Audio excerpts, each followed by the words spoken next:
नमस्कार दोस्तों, अनुभव की सीढ़ी के सभी दर्शकों व श्रोताओं को मेरा एक बार पुनः नमस्कार। दोस्तों, आज पुस्तक चर्चा में हम बात करेंगे जीवन सिंह की चयनित कविताएं। जैसा कि नाम से स्पष्ट है कि यह संग्रह राजस्थान के वरिष्ठ कवि एवं प्रोफेसर जीवन सिंह की कविताओं का प्रतिनिधित्व करता है। न्यू वर्ल्ड पब्लिकेशन ने समकाल की आवाज के नाम से एक श्रृंखला प्रकाशित किया, जिसके तहत उन्होंने 39 लेखकों की श्रृंखला प्रकाशित की और बाद में पुनः इसी नाम से 25 कवियों की पुस्तकें प्रकाशित की हैं।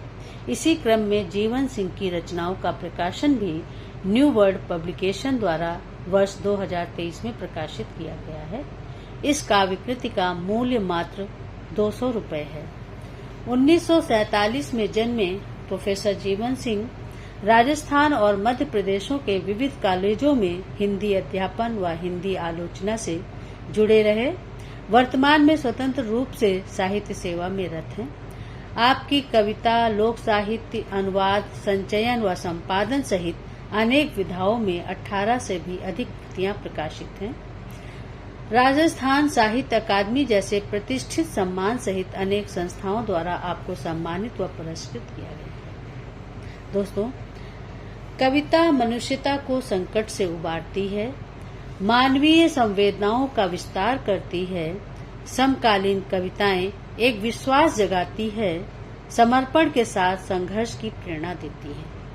प्रकाशक ने लिखा है कि समकाल की आवाज उसी आवाज को कहा जा सकता है जो अपने समय और समाज को सही रूप में प्रतिबिंबित करने के साथ साथ उसे आगे की ओर ले जाती हो, अर्थात आधुनिक जीवन मूल्यों की वाहक और वैज्ञानिक चेतना से लैस हो, साथ ही हाशिए पर पड़ी धाराओं को भी गहराई से अभिव्यक्त करती हो, विशेष रूप से उन आवाजों को जिन्हें मुख्य धारा की आवाजों के शोर में बहुत कम सुना या फिर अनसुना कर दिया जाता है। जीवन सिंह का मानना है कि कविता चूंकि एक अनुभूति प्रक्रिया का नाम है, इसलिए अनुभूति और समकाल के रिश्ते को जोड़ने और सही दिशा में ले जाने का काम समकाल की वह विचार प्रक्रिया करती है जो पिछले कालों की अपेक्षा समकाल की ही देन होती है।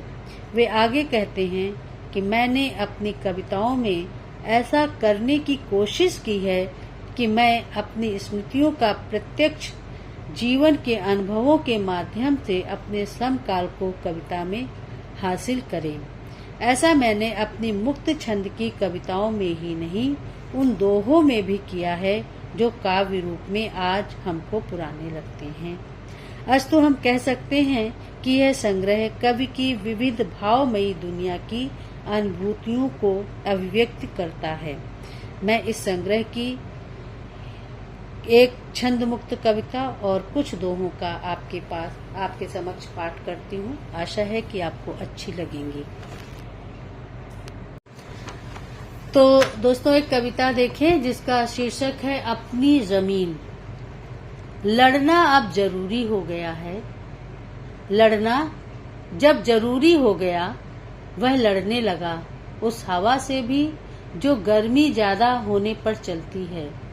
उसने पेड़ों पर खूब लिखा, तितलियों पर भी। नदियां उनकी कविता में सबसे ज्यादा जगह घेरती थी। वह लड़ने लगा उस हवा से भी जो गर्मी ज्यादा होने पर चलती है। उसने पेड़ों पर भी खूब लिखा, तितलियों पर भी। नदियां उनकी कविता में सबसे ज्यादा जगह घेरती थी। पहाड़ों की तकलीफों और सीढ़ी नुमा खेतों को उससे ज्यादा कोई नहीं जानता था। सुंदरता के फल वहाँ खूब फले थे। सुंदरता के फल वहाँ खूब फले थे। पता नहीं वह जमीन कहाँ छूट गई थी जिसके ऊपर घनी झरबेरियां उग आई थी। जंगली चूहों ने बिल खोद डाले थे। ऊंची ऊंची घास में हमेशा सांपों, गुहेरों, जंगली बिच्छुओं का अंदेशा बना रहता था। ऊंची ऊंची घास में हमेशा सांपों, गुहेरों, जंगली बिच्छुओं का अंदेशा बना रहता था। कहने का तात्पर्य यह है कि भेड़ियों की सभा में सब कुछ अच्छा नहीं था और खास बात यह कि वहाँ अपनी कोई जमीन नहीं थी, वहाँ अपनी कोई जमीन नहीं थी, वहाँ अपनी कोई जमीन नहीं थी। दोस्तों, इसी क्रम में मैं कुछ दोहे आपके समक्ष रखती हूँ जो जीवन सिंह ने लिखे और इन दोहों के माध्यम से समकाल को अभिव्यक्त किया है। कि एक दोहा देखिए कि जग जीवन के हाशिया है मजदूर किसान, जग जीवन के हाशिया है मजदूर किसान, दोनों ही ये सत्य में धरती के भगवान, दोनों ही ये सत्य में धरती के भगवान।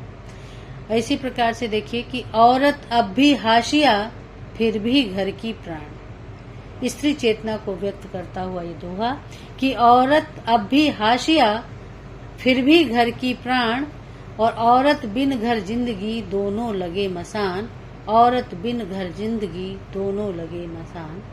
और तेरी अपनी चाल है मेरी अपनी चाल, तेरी अपनी चाल है मेरी अपनी चाल, अपनी अपनी चाल से दोनों माला माल, दोनों माला माल। और अवचेतन की कोठरी है इस जिसमें सच बंद, अवचेतन की कोठरी है जिसमें सच बंद, जब तक खुले कपाट ना तब तक मिटे न द्वंद, जब तक खुले कपाट ना तब तक मिटे न द्वंद। और इसी भांति जो है एक और दोहा है कि अमल तास के गांव में पीतांबर के ठाट, और नभ आंगन को लीपती पीली चमक विराट। अमल तास के गांव में पीतांबर के ठाट, नभ आंगन को लीपती पीली चमक विराट। और अमलतास के गांव ने लिया हरापन ओढ़, और पत्र पुष्प बैशाख खिल, बदते बदते नभ से होड़, बदते नभ से होड़। और खुल खुल जाती नासिका रोम रोम रति रंध्र, और मन भर जाती जेठ में मौल श्री की गंध। तो दोस्तों, ये जो दोहे बैसाख और जेठ की जो मौसम है उसको इन्होंने इन दोहों के माध्यम से कवि ने व्यक्त किया है। और इसी प्रकार से जेठ की गर्मी का एक और दोहा जिसमें प्रकृति का आंचल हमें दिखाई देता है कि मिलता पथ में रोज ही मौल श्री का पेड़, और बुरे बिगड़ते समय की बातें देता छेड़, बुरे बिगड़ते समय की बातें देता छेड़। तो ये दोस्तों समकाल के दोहे जो हमने आपके समक्ष प्रस्तुत किए जीवन सिंह की चयनित कविताएं संग्रह से। आशा है आपको बहुत अच्छे लगेंगे। और अब हम अगले बार एक नई पुस्तक के साथ आपसे फिर मिलेंगे। आप अपनी प्रतिक्रियाएं देना ना भूलिए। हमारे चैनल को सब्सक्राइब करें, लाइक करें, शेयर करें और कमेंट करते रहें। चलते चलते मैं कवि का नंबर आपको उपलब्ध कराती हूँ, नंबर नोट कर लीजिए कि 9785010072। एक नंबर एक बार सुन फिर से देख लीजिए कि 9785010072। हम फिर मिलेंगे, मिलते रहेंगे। तब तक के लिए नमस्कार।